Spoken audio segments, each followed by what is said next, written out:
Ah, guys, akit namin dito yung matarik na to dito sa Sijin, yung pabundok na ito. Yung sabi nila ay ito daw yung lungga ng dating mga Chinese. Dito akitin namin. Grabe, sobrang matarik. Tapos itong baba ay dagat naman, patawid naman doon sa kabilang isla. Kaya guys, nakikita nyo rito, kaya nakapadlock siya. So ilang siglos na kaya ito yung nakalipas. Ito yung sa loob guys, o yung kuweba oh. Yan. Hindi natin pwedeng ano kasi bawal kasi guys eh. So, marami pa ditong matutuklasan doon sa pinakataas niya. Dito guys, meron na naman. Ayan. Ayan. Nilagyan lang nila ng gate pero bulok-bulok na rin yung bakal niya na paglagay. Bawal kasing pasukin yan guys eh.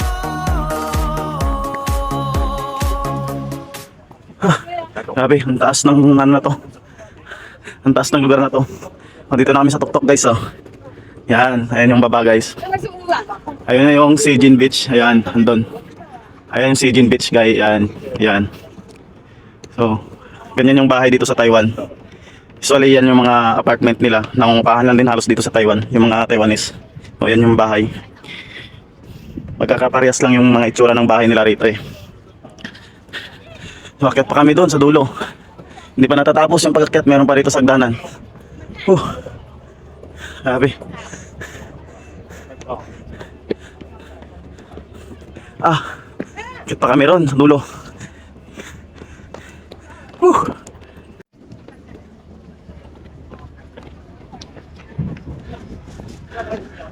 Grabe.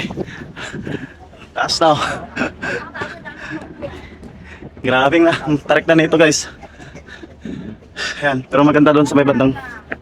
Pag narating namin yung taas ay maganda naman na doon. Lalo doon sa may kampo ng mga Chinese noon.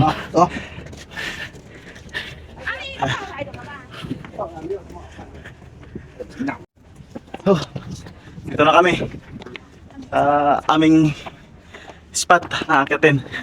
Dito kasi maganda yung sunset guys. Mamaya-maya lang eh inaabangan ng mga tao talaga dito, kaya umakyat sila rito kasi napakaganda ng view ng sunset. Yun yung inaabangan nila rito guys.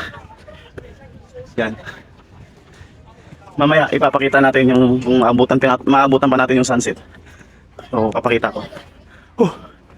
Grabe, nakakahingal, mainit pa yung araw na to ngayon, mainit.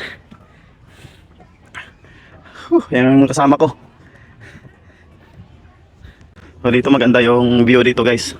Ayan, may lamisa pa rito, may waiting area yan.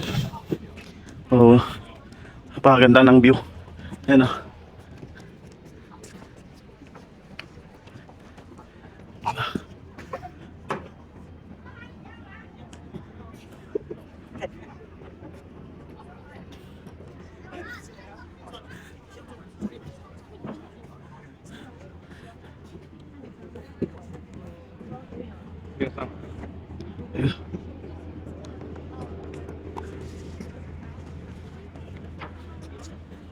Nice place. Ito yung pinaka-map niya. Yan. Ito yung pinaka-map niya guys. Oh, paganda.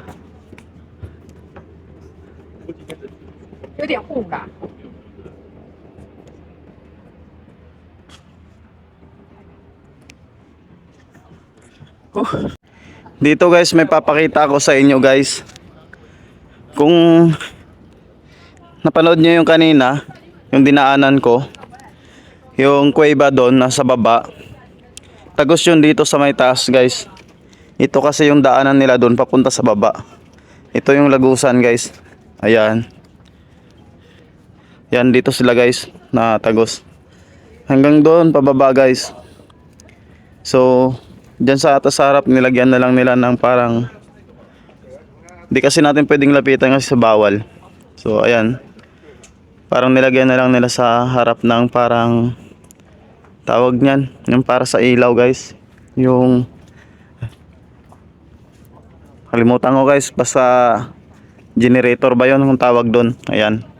Pero ayan guys, tagos yan doon sa baba. kung napanood nyo yun kanina. Yung dinaanan ko kanina guys na sinabi ko, napakahaba nung guys, galing baba dito paakyat sa taas. Ayan, kung nilagyan na lang nila ng semento, ayan, para mas matibay. Yan, pakaganda ng view dito. Yan. Ayan yung bundok na yan. Kung nakikita nyo yun, yung bundok na yan guys, ay dyan din kami umakyat noon nung kasama ko yung mga kaibigan ko. Ang tawag dyan na pasyalan ni Monkey Mountain. Yan, Monkey Mountain kasi tinawag na Monkey Mountain guys kasi tirahan ng mga unggoy talaga ng mga monkey guys na nandyan. Napakarami nila dyan, nagkalat sila. Kaya kapag umakyat ka dyan, dapat wala kang mga bit-bit na plastic o nakasabit sa motor mo kasi aambahan ka talaga ng mga unggoy. Kaya dapat wala silang nakikita na nakasabit sa motor mo. Yan. Kung dito naman kayo sa Sijin guys, dadaan, kailangan yung sumakay ng boat ferry doon para patawid doon sa kabilang isla. Patawid kayo.